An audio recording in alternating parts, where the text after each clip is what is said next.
Good morning, everybody. I'm gonna go check out a potential flip that my realtor told me about. It's a double wide. It's very inexpensive, but we're still kind of feeling out the market.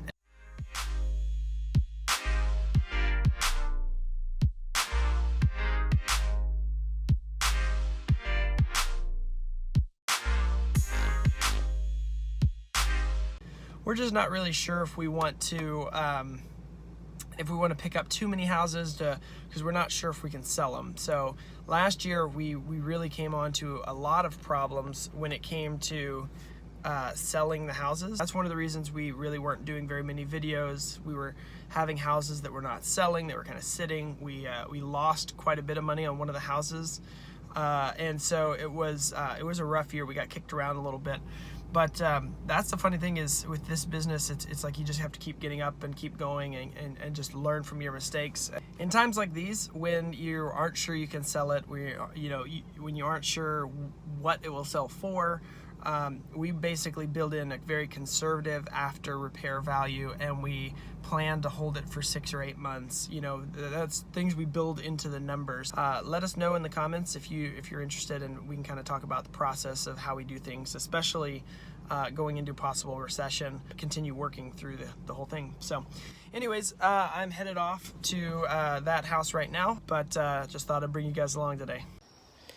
So here we are at that potential flip I was telling you guys about. I thought I'd give you a quick tour of what it looks like and what I kind of see. I'll kind of touch on things that I see as far as things that need to be changed, things that are standard for us, potential rehab costs, that sort of stuff. So here's what we're looking at.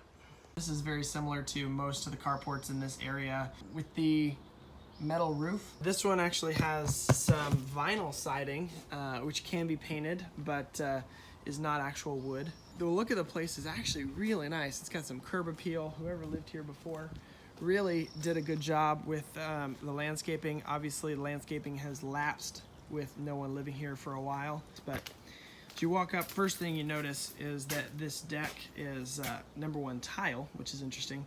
But I've already stepped onto it, and it's very, very shaky. So we'll probably have to demo much of the deck and deal with that.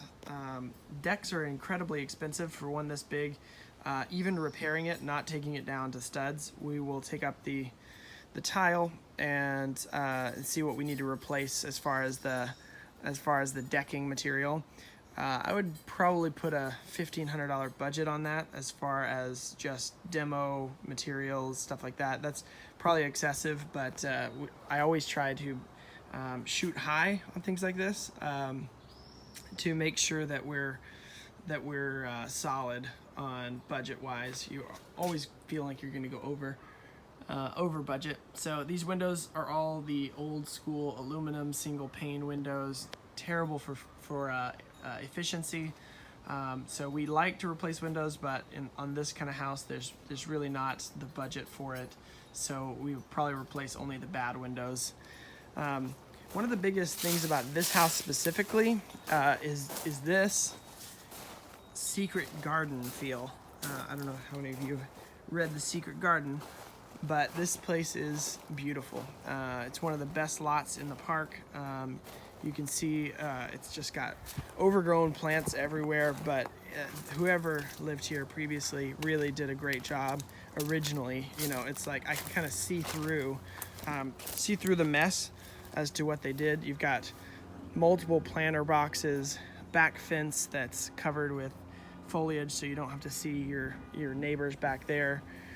Come around here, some beautiful flowers that have just kind of taken over. Then this area, which is just well done. It's basically separated out with a little walk archway. You've got a fire pit left behind, a bench, some pavers on the ground. So if you clean this up, this really is an oasis back here that's just fantastic. But it'll take a good probably another $1,200 to $1,500 to clear all this stuff if you hire it out. I mean, if you're doing the work yourself, it won't take nearly that much, but there is a lot of weed eating, a lot of landscaping that really needs to be done. One thing I noticed, this is a massive heat pump So that's fantastic. It looks pretty new. I would give it a maybe 10 years old, something like that, but it looks like it has plenty of life left in it. This little workshop here has its own little shingled ceiling, or roof, sorry, and a desk underneath it and stuff like that. So it seems like he used this as an office space or something. I don't know, maybe potted plants. Clearly they did lots of landscaping. And then there's a window unit. I don't know if that's actually still functioning or not. But yeah, just this backyard has the potential to be, you know, unbelievable. Let's see if we can hop up on the roof. So here we are on the roof. It looks like I'm definitely gonna need to put a new roof on. As I'm walking across it, I'm feeling some softness. This is a 27 by 60, and then it's got this little extra shed here and a little thing right there. Looks like they never even bothered to shingle that. Definitely, they've had a leak here before, right here. It's been done. But as I walk this, I'm feeling sponginess below my feet, so probably means we'll have some repairs to do under the roof as well. It's a pretty good sized project, but it's a good looking house. If you ever see nails sticking straight out of your shingles, that is not a good thing.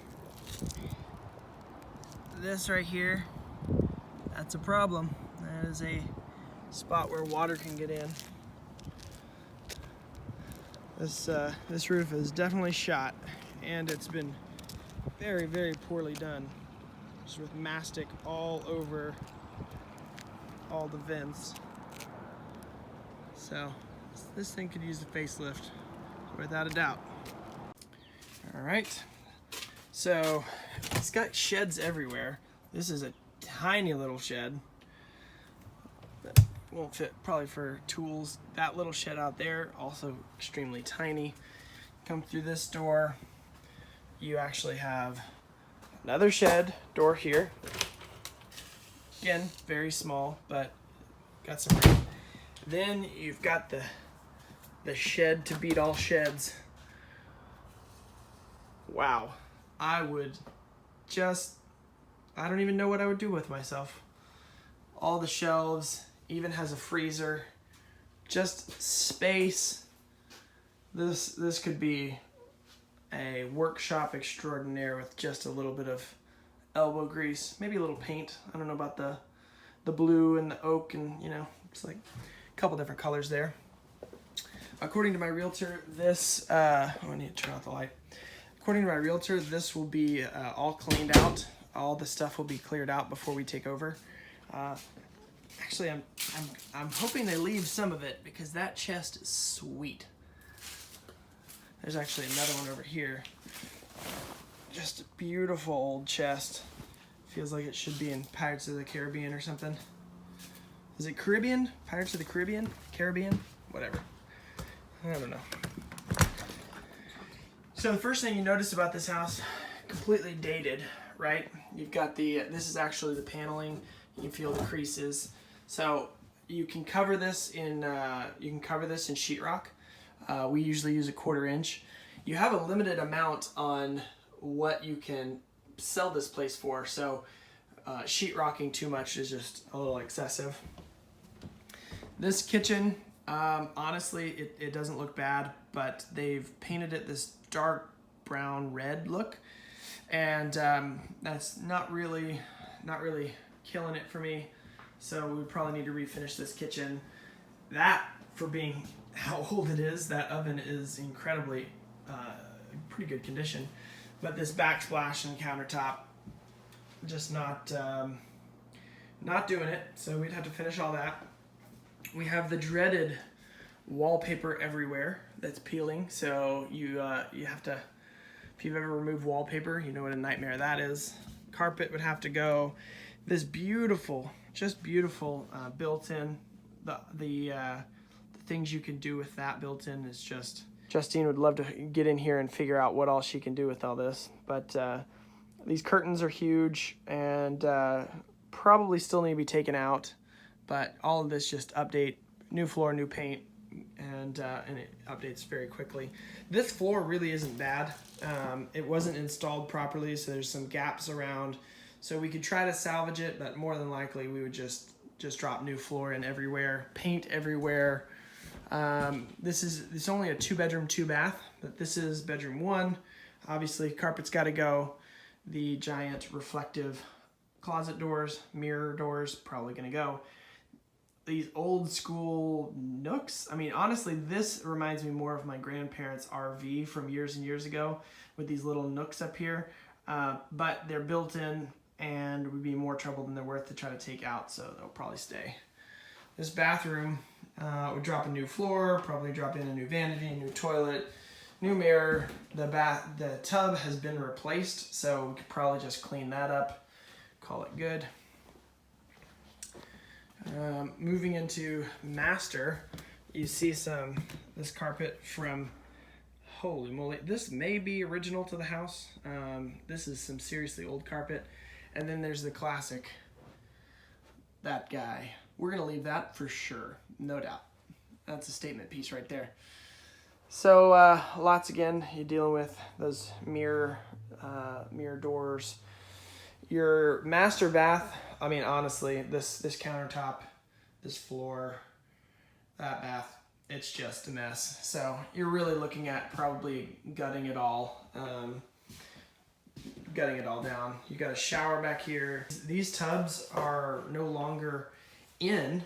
The problem is if you remove them, you leave a giant space there. So if it was your house, if it was my house, I would think about, maybe tiling in a shower right there with a 90-degree frameless glass door. But on a flip, you're looking at this thing you probably want to remove, but then you have a giant space to fill in a bathroom. That's one of the ones that we still haven't really come up with a great idea. On one house, we put in a clawfoot tub, which is a statement piece, but this is a 55 and older park. So more than likely, the people that live here will be retired, and getting in and out of a clawfoot tub might not be practical. So you got to think about who is buying this house and customize the house to them. Being 1,400 square feet, this house is 1,400 square feet, and only 2 bedrooms. This is 99% of the time going to be just a couple with a spare bedroom that are retired or something to that effect. And I know everyone's curious, what is that doorway leading to nothing? It was absolutely nothing. It was a statement piece that they had put in with a glass door that had been switched out to be a mirror. So the stairs literally led up to a mirror, and that's all that door was. So was it like a coat hanger? Well, nope. It's just nothing. Just there. I think they thought it was cool. So with this deal, we knew who our buyer was. We knew kind of scope of work. And when you start putting pen to paper, you're trying to figure out what each thing is going to cost. So there are generalized numbers with mobiles that you can throw at, like say it's a 1,400 square foot house, and we can say $60 per square foot is a good remodel number that's not, comprehensive. It's just a good remodel number to go off of. That would put us right at $84,000. 84 on a mobile home is pretty high, so I think I could probably get this thing turned over for between 70 and 80 maybe. The problem with a mobile home like this is that you have to make your money on the purchase. That's a real estate investing adage. No matter how beautiful you make that home, you have a cap on what it can possibly be worth. In this case, I would say around $130,000 is probably your max ARV, after repair value. So you work from the after repair value backwards to figure out how to purchase this deal. If your exit is $130,000 and your $70,000 to fix the roof and all the things that you have going, that puts you at only $50,000 left. So then you have to determine holding costs, which could be considered part of that $70,000 if you're keeping your budget really tight, and you also have to consider purchase costs. and sale costs, because you have to pay realtors, fees, all that kind of stuff as well. So ultimately, I think for that house, we wouldn't want to pay more than maybe $15,000 or $20,000 for it, which gives you a margin of around $30,000, not including some of those key features like sale price, holding costs, stuff like that. So ultimately, that house was they were not going to be willing to accept $15,000 to $20,000. That was far below what they were asking. Part of that rehab budget of $70,000 is the roof. And one of the things I didn't mention when I was walking the roof, these 70s style mobile homes have almost flat roofs. It's a 1 or a 2 pitch roof. So one of the things that was going on with those shingles is it's the wrong type of shingles. An architectural shingle should never be installed on almost a flat roof. It needs to be a 3 or 4 pitch before you use those shingles. So that's one of the reasons the shingles were so poorly done, why there had been leaks, why there was scarring on the shingle. Instead, you could put on a metal roof or a roll composition roof or TPO. Some kind of flat roofing system would be optimal for that roof. So key takeaway, for a project like this, the construction cost is what it is. It's going to take X number of dollars to fix that house to the level that you would like to have it. So don't get caught up in the excitement of getting a project or think that you can push your ARV past a certain point. Trust your numbers, run the numbers, and just know that you're not going to squeeze that construction budget down enough to make money. It has to be a good purchase price to make your profit. If the numbers don't make sense, just learn to walk away. Another project will always come. So make sure you like and subscribe down below. Let me know if I missed anything or if you have questions on that project. We'll be coming out with more videos like that coming up, and I want to run over the numbers that are helpful to you in your projects. See you next time.